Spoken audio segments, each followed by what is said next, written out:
ta'ida ala nafsan, sehingga gitu kan, di mana sudah ala itu tertinggi. Apanya yang tinggi? Nafsan, napasnya perempuan lah, gitu kan. Jadi hasil tadi mukadimah tadi itu gitu kan, menimbulkan satu reaksi pada diri perempuan. Apa? Di antaranya yang pertama, ketika napasnya sudah mulai tinggi dan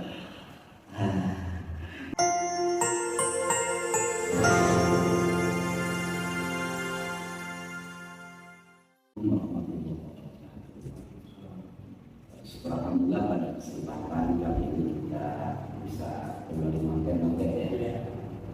Juga kita ngobrol sebagai sudah santai yang membahas hal-hal yang mudah bermanfaat bagi khususnya dan buat semua ya betul. Sudah beberapa episode ini kita membahas apa yang ada di dalam kita berbicara melalui metodologi ngobrol lah gitu ya. Dan tentunya memang banyak kekurangan di sana sini ya, saja ketika ada yang salah itu datangnya dari kebodohan kita. Adapun jika ada yang benar datangnya dari Allah Subhanahu wa taala atas hidayah yang kita beri. Baik, kemarin kita sudah bahas lanjut tentang sampai pada bagaimana melakukan jima yang bisa melahirkan hikmah. Jadi hikmah dari hubungan suami istri. Untuk selanjutnya sekarang kita masuk ke sesi pembahasan adab jima, tentang adab melakukan jima, adab melakukan hubungan suami istri yang baik. Kenapa dalam permasalahan jima ini harus menggunakan adab? Karena apa? Karena hubungan suami istri di dalamnya bernilai ibadah.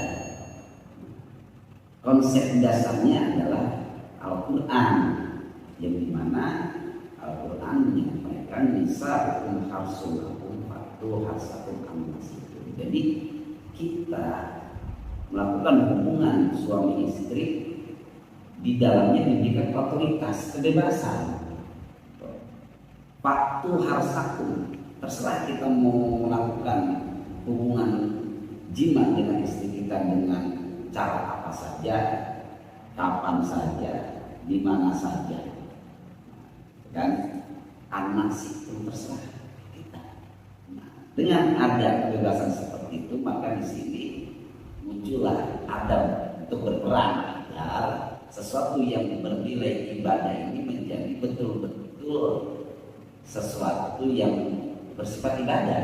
Gitu. Jangan sampai hubungan suami istri yang notabene-nya halal dan bernilai ibadah dirusak dengan tata cara kita yang tidak memiliki nilai-nilai adabiah. Itu maksudnya kalau ya. Di antaranya adab jima itu di sini dibagi beberapa bagian. Wa adabul jimai, dan adapun adab jima itu yaitu salah satu qawlahu wa salah satu halaku wa salah satu ba'dahu. Jadi adab untuk melakukan jima itu ada 3 langkah qoblahu sebelum kita melakukan jima, salah satu halaku 3 langkah ketika kita sedang berlangsung melakukan jima, wa salah satu ba'dahu, dan 3 langkah setelah kita berhubungan jima. Jadi sesudah, sedang, dan sebelumnya adalah kayak minum obat. Dan minum obat itu sesudah, ini sebelum, dan ini sedang. Langkah-langkahnya diatur. Kenapa? Kalau tidak diatur, khawatir menurut kita itu ada, padahal itu bukan ada. Karena apa? Ada salah satu statement dari seorang ulama fakih bahwa waktu man digori amal rumah tembak baru. Kita seolah-olah melakukan ibadah, tetapi yang kita lakukan digori ilmin, tidak memiliki nilai-nilai keilmuan dalam pengetahuan. Akhirnya apa? Mardudatun melakukan ibadah kita itu tidak diterima. Oke, hubungan jima itu benar ibadah bagi suami istri, tapi karena prakteknya tidak melakukan nilai-nilai yang ilmiah, dunia yang diatur melalui tata cara adabiah ya itu jadi pendidikan hanya cukup kehalalannya saja. Sementara kita pun sebagai suami istri memiliki harapan besar hasil daripada hubungan jiwa kita itu bisa menghasilkan rumah tangga yang harmonis, melahirkan anak yang soleh dan soleha. Ya ada kayak yang harus kita itu poinnya guys ya. Itu poinnya. Jadi apa yang disampaikan di kitab Al-Mizan ini poinnya ke sana supaya bisa melahirkan satu anak-anak yang soleh ya. Kedua, rumah tangga awet gitu. Tangga awet. Nggak berantem mulu gitu kan ya. Kalau kita lihat dari episode kemarin itu ada tuh ya hari-hari tertentu yang itu nanti kalau kita jima itu rumah tangga jadi sering cekcok. Betul, itu. Jadi ketika memang diperbolehkan, tetapi akan melahirkan efek seperti ini ya udah kita hindari. Walaupun boleh, begitu. Dengan adanya hubungan orang seperti ini berarti walaupun sesuatu yang dibolehkan, tetapi karena tidak melahirkan banyak manfaat, maka ya kita hindari. Karena kan kita ingin melahirkan buah yang baik hasil daripada hubungan seksual itu maksudnya. Nah, yang pertama qoblahu, jadi 3 apa ya sebelumnya, sedang, dan ketika sudah ada beberapa langkah. Amma salah satu allati qoblahu, adapun dari ketiga langkah sebelum kita melakukan hubungan jima, di sini ada yang disebut fataqdimul mula'abah. Fataqdim itu muqaddimah, diawali gitu kan. Langkah pertama. Jadi apapun memang harus ada muqaddimahnya. Itu jangan ujug-ujug. Jangan ujug-ujug. Kesannya kalau ujug-ujug jadi kayak orang buru-buru. Nah, kalau kita melakukan hubungan jima kayak orang buru-buru tidak ada muqaddimahnya ya hasilnya juga hasil daripada hubungan jima itu tidak memberikan kesan positif, tidak memberikan kesan yang baik nantinya, jadi seolah-olah hanya biasa-biasa saja. Tetapi di sini yang kita perlukan adalah kesan positif yang bisa melahirkan nilai-nilai keberkahan dari kita. Harus ada muqaddimahnya dulu. Kan kita juga kalau namu kan, misalnya kita namu punya tujuan mau pinjam duit, ya kasihlah. Kita harus mulai dulu, harus kasih basa-basi dulu, gitu kan, menyenangkan dulu pihak sasaran itu. Sasaran juga kan jadi korban kita pinjam duit. Nah itu diangkat-angkat tuh bahwa ini iya. Kalau misalnya pas kita nyampe seminggu ngecek, salam dulu di meja ini mahal baru ya ini ya angkat ke alam di alam dulu jangan seneng dulu. Iya orang bicara yang punya gitu. Nah, udah seneng dia kan dengan cara mula'abah gitu. Baru dah kita ke tujuan utama ngomong-ngomong ya gitu. Apapun juga harus ada muqaddimahnya, harus ada awal yang baik dalam hubungan seksual tadi, harus ada awal yang baik dulu, gitu kan? Harus bermula'abah dulu. Mula'abah di sini dalam arti ya tadi baik dengan ucapan yang bersifat memanjakan seorang istri, baik dengan apa? Baik dengan sentuhan-sentuhan yang bisa menyenangkan dan menimbulkan gairah istri. Nah, itu mula'abah diantaranya. Secara rinci kemarin sudah kita bahas ya, ada beberapa langkah. Nah, di sini diulang kembali, tetapi ini sudah masuk kepada poin adab. Gitu. Terus liyati qalbul jaujah, dalam arti intisari daripada mulabah itu adalah untuk menyenangkan hati seorang perempuan.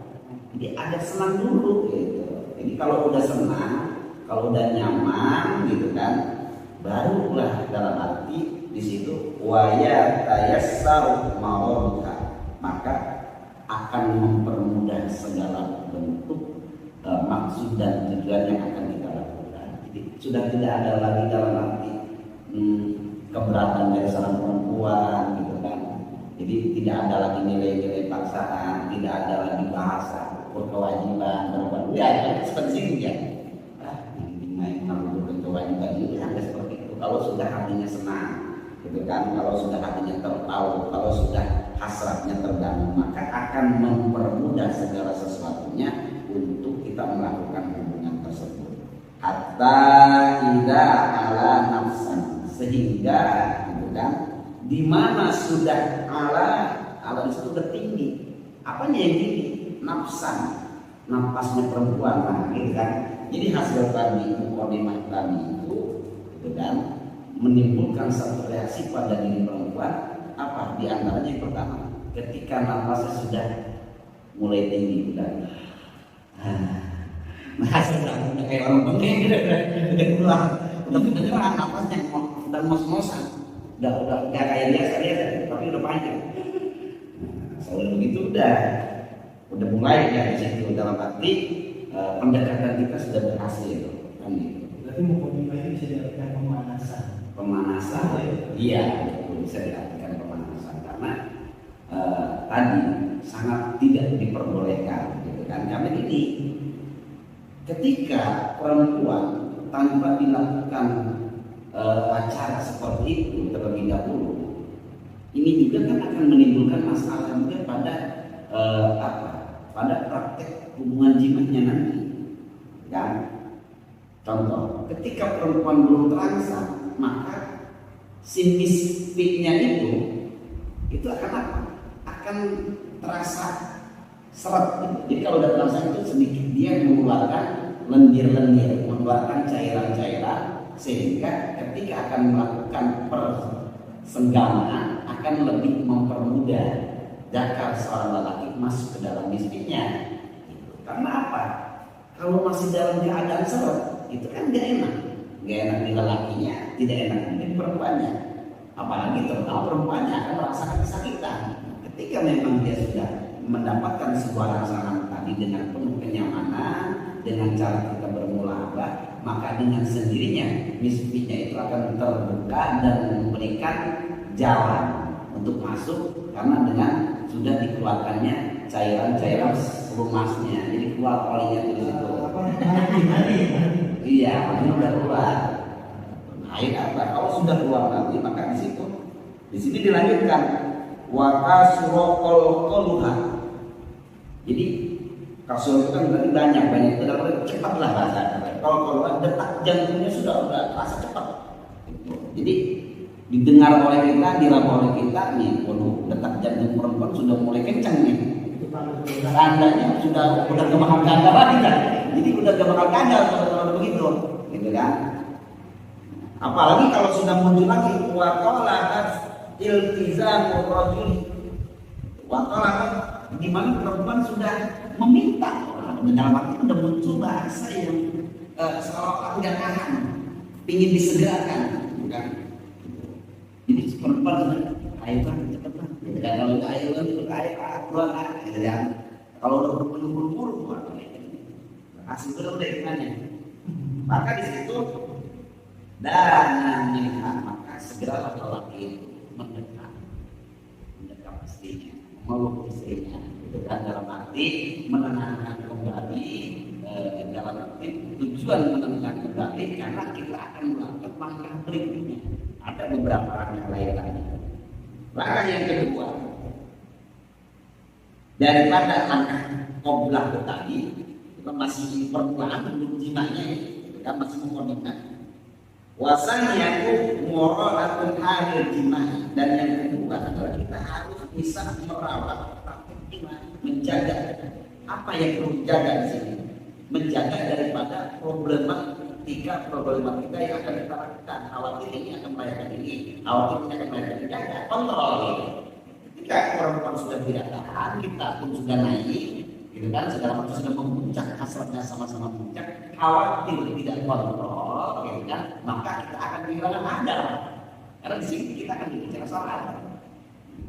Apa yang harus dijaga di sini? Bala yang lihat, maka janganlah kita mendatangi si jauhnya, mendatangi itu dalam, jangan sampai kita menjimat si jauhnya.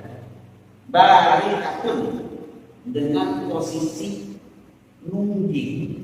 Nah, dengan posisi nungging, berarti hati-hati di sini. Kembali kita sudah bahas nungging boleh kan? Boleh. Karena tadi dasar Al-Qur'annya an-nasih itu terserah kalau begitu. Tetapi walaupun kata Allah terserah kamu, kita lihat dulu ada nggak nih problem daripada hasil melakukan gaya seperti itu gitu loh guys. Nah, barangkali ternyata walaupun boleh, ini tidak masuk ke dalam apa namanya adab yang lain. Boleh, cuma tidak masuk ke dalam adab. Karena apa? Setelah melalui analisis para ulama, li'anna dzalika yasuku. Karena perbuatan yang demikian itu akan memberikan masalah. Masalah itu berlembagaan, akan memberikan penyakit pada siapa? Alaihi, pada si jauhnya tadi. Gitu kan? Jadi rawan akan timbulnya masalah pada fisik seorang perempuan ketika ya dia nanti ditanya, ketika tanya kepada perempuan, imbas daripada jurus atau gaya nungging seperti itu, pengaruhnya apa yang dirasa?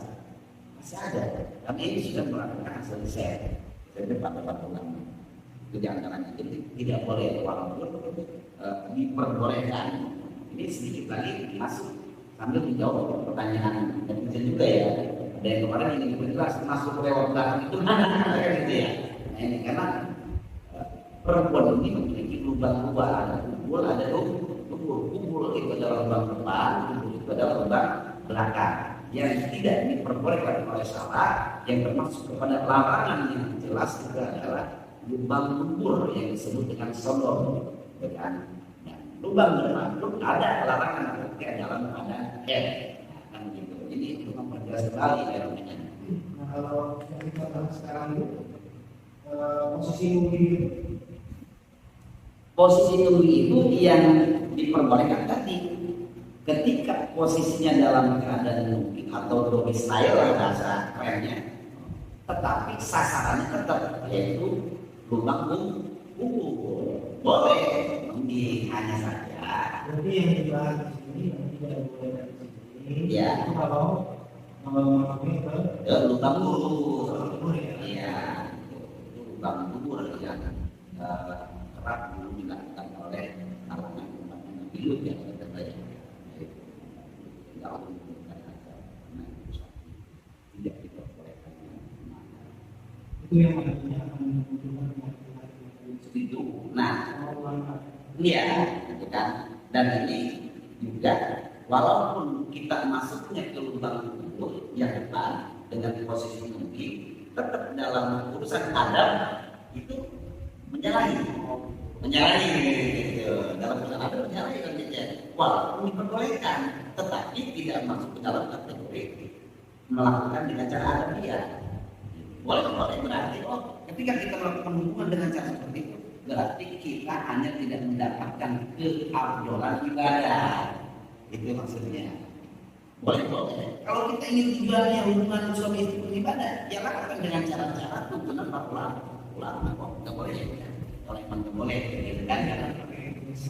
Iya, jangan pakai. Tapi kalau memang sekiranya kita penasaran, kita pengen sekali-kali, ya bagaimana ya namanya masih diperbolehkan ini tidak masuk ke dalam kategori mana kan ini kan hanya bicara bukan bicara soal hukum haram dan halal ini kalau hak ya gitu bukan au ala dan pihak gitu kan atau dengan cara kita melakukan posisi berbaring apa namanya nyamping dengan gigit itu bahasa apa bahasa Indonesia nya nyerok nyamping posisi nyamping ini sama boleh dilakukan oleh suami istri tapi tidak masuk dalam adat gitu. Nah ini kalau dalam istilah modern gaya gunting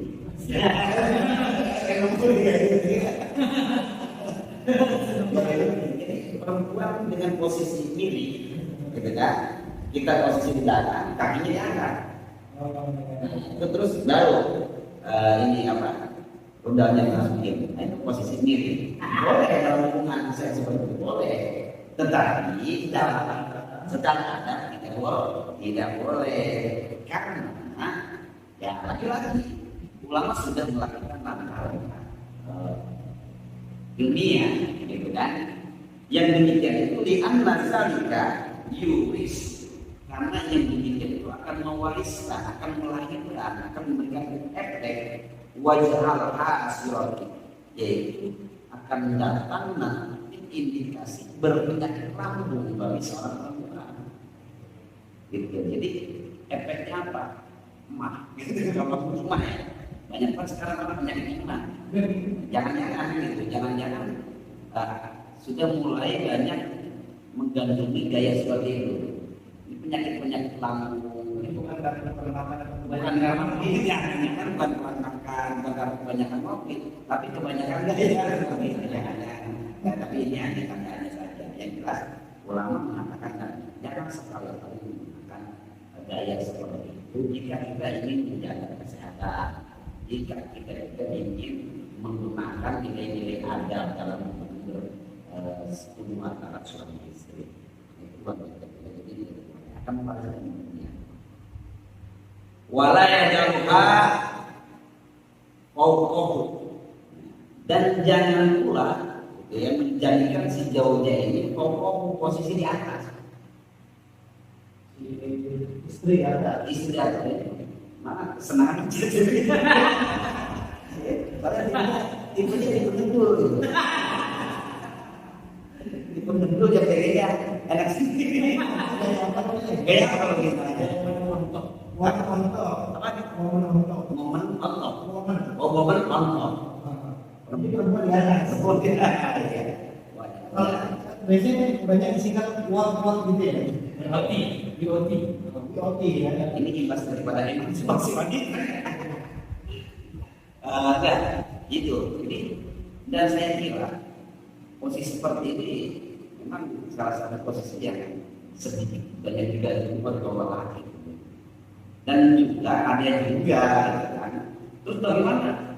Kan kalau begini, istri saya ini tidak pernah mencapai status klimaks, orgasme. Kalau dia tidak di atas, bagaimana kalau itu bertanya begitu? Sementara dalam ada dia tidak boleh. Tetapi sisi lain, hubungan seksual suami istri harus betul-betul melahirkan kebahagiaan. Tetapi kalau memang itu dilarang, gitu kan? Sementara saya tidak mendapatkan kebahagiaan. Nah, bagaimana nih kalau begitu? Iya, solusinya kayak apa? Ya sekarang ini, ketika esensi, gitu kan? Esensinya, pokoknya adalah ada hubungan tercipta sebuah keharmonisan, maka aja, kan begitu. Dan artinya begini, kalau memang tingkat kemadaratannya ini dalam arti lebih unggul daripada tingkat kemanfaatan, jangan hindari. Tapi kalau manfaatnya lebih banyak, madarat sedikit, ya cepatkan. Karena ini masih pada tahap sesuatu jadi diperbolehkan, gitu kan?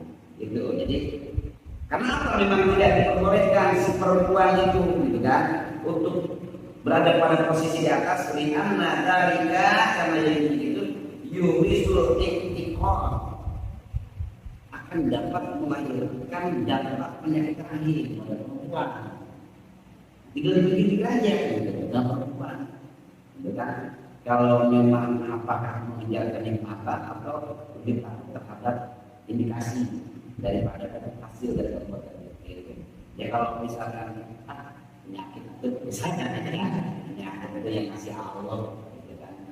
Tapi daripada bertanya saya berantakan karena saya tidak mendapatkan kepuasan dalam hubungan saya, karena esensi daripada urusan seperti itu tujuannya dari itu, saya tetap ingin sejahtera seperti rumahnya kan gitu. Karena apa? Karena mungkin banyak cara lain untuk mencegah dan mengobati daripada indikasi daripada hubungan seperti orang lain. Ini kan hanya sifatnya indikator indikasi. Hal yang masih bersifat indikasi masih bisa kita cegah dengan cara lain.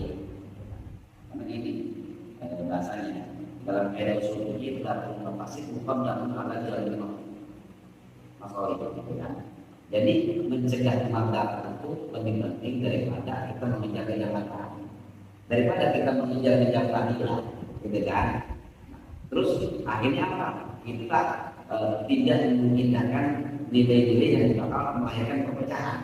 Lebih baik ya, mari kita hal yang bisa mencegah mandala dulu yang harus kita kembangkan walaupun ini sifatnya bisa melahirkan tanda daripada saya mandala hubungan saya tidak puas, berbeda, ya, bahkan